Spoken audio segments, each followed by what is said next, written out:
Assalamualaikum warahmatullahi wabarakatuh. Sahabat Dentalia, kita jumpa lagi ya. Kali ini saya akan membahas tentang bau mulut pada saat bulan puasa.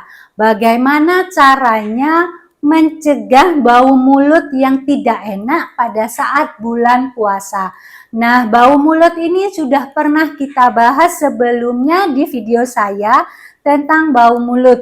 Jadi prinsipnya itu sama ya, prinsipnya sama, hanya bedanya nanti pada saat membersihkannya, seperti itu ya. Jadi yang menyebabkan bau mulut itu ada 3 faktor. Yang pertama, faktor dari rongga mulutnya, kemudian dari sistem pernafasan, dan yang ketiga adalah sistem pencernaan.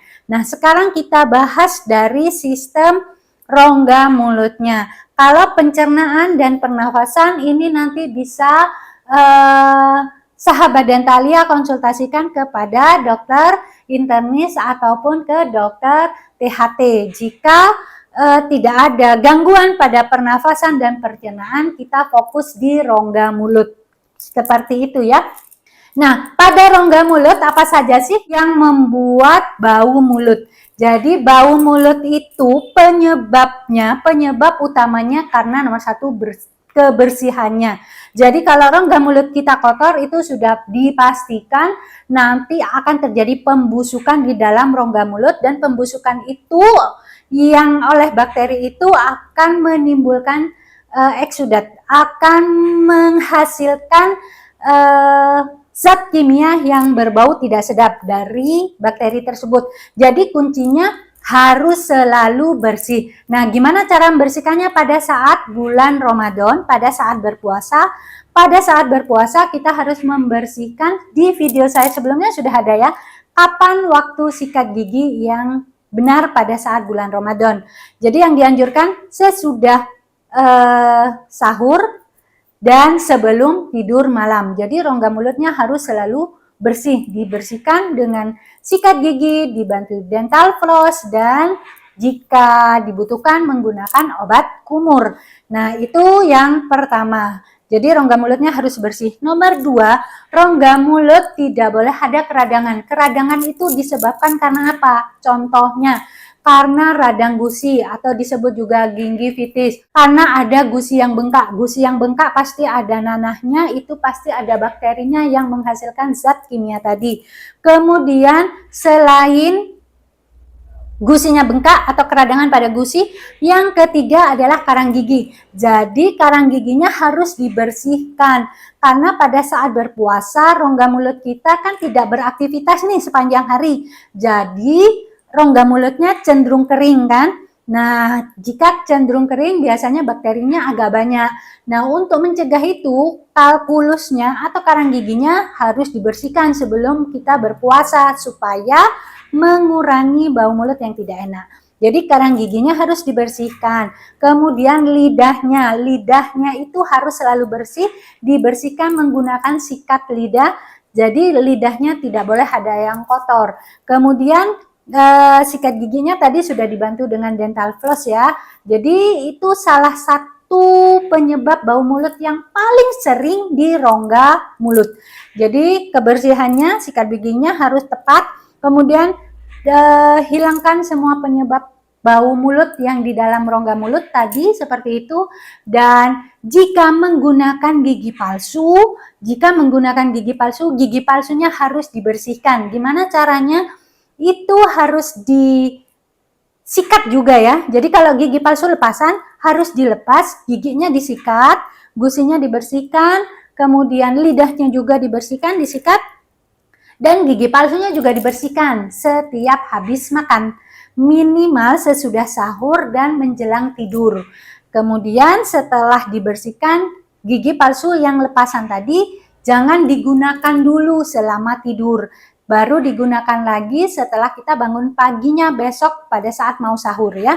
Jadi kenapa harus dilepas gigi palsu lepasannya itu? Supaya apa? Ada sirkulasi di dalam rongga mulut dan menyegarkan rongga mulut dan mengurangi mengurangi cengkraman, mengurangi tekanan pada gusi yang berlebih pada rongga mulut dan melancarkan pembuluh darah di rongga mulut. Jadi itu yang harus kita perhatikan untuk menghilangkan bau mulut tadi. Dan jangan lupa sahabat Dentalia, bau mulut tadi kan bisa disebabkan karena kita rongga mulutnya kering ya. Supaya tidak kering, kita harus cukup minum air dalam sehari tetap 2 liter ya.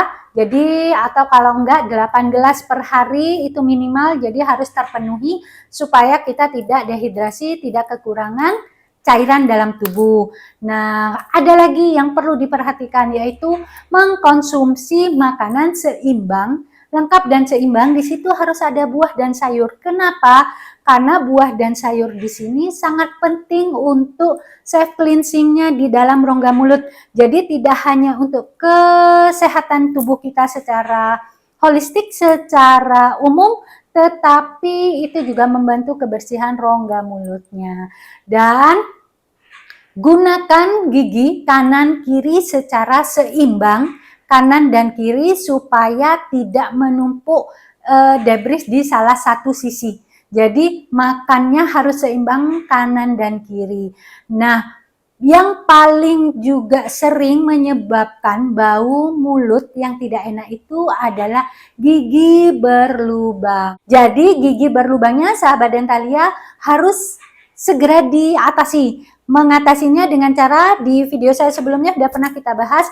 Jika lubangnya masih superficial atau medium, itu bisa dilakukan perawatan di daerah dentin tadi dengan ditambal biasa. Tetapi jika sudah masuk ke ruang saraf, itu butuh perawatan endodontik ya, seperti itu. Jadi intinya harus ditambal dalam kondisi steril, harus bersih. Ini nambalnya harus di dokter gigi ya, tidak boleh di tukang gigi.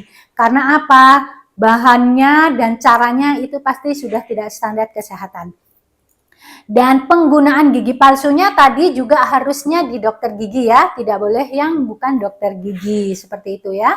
Kemudian lubang gigi yang lubang tadi, jika sudah tidak memungkinkan untuk ditambal, misalnya sisa akarnya ini menjadi sumber bau mulut yang tidak sedap juga. Jadi sisa akarnya ini harus segera dicabut ya. Jadi kalau memang sudah tidak bisa dipertahankan, segera dicabut. Kemudian kita buatkan gigi palsu. Jadi seperti itu ya sahabat Dentalia, itu salah satu yang paling sering menyebabkan bau mulut yang tidak enak. Dan ada juga lagi sariawan. Sariawan ini sebenarnya salah satu keradangan pada mukosa gigi ya. Cuman kadang-kadang kita tidak menyadari bahwa sariawan itu juga bisa menyebabkan bau mulut yang tidak sedap. Karena pada saat kita sariawan itu ketidakstabilan hormon bisa, ketidakstabilan pH dalam rongga mulut juga bisa, dan otomatis ada bakterinya di situ lebih banyak daripada biasanya. Jadi itu harus segera diatasi, perbanyak makan sayur dan buah, ditambah vitamin C untuk mempercepat penyembuhan sariawannya, kemudian sayur dan buahnya untuk permeabilitas pembuluh darahnya. Vitamin C tadi ya, minimal 500 mg sampai 1000 mg per hari. Jadi seperti itu sahabat Dentalia, semoga bisa membantu dan bisa bermanfaat untuk dijadikan referensi sahabat Dentalia dalam menjaga kebersihan rongga mulutnya untuk mencegah bau mulut yang kurang sedap.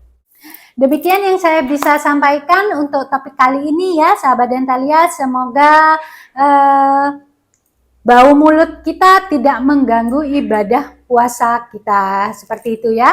Jadi mari kita jaga kebersihan rongga mulut kita untuk mencegah bau mulut.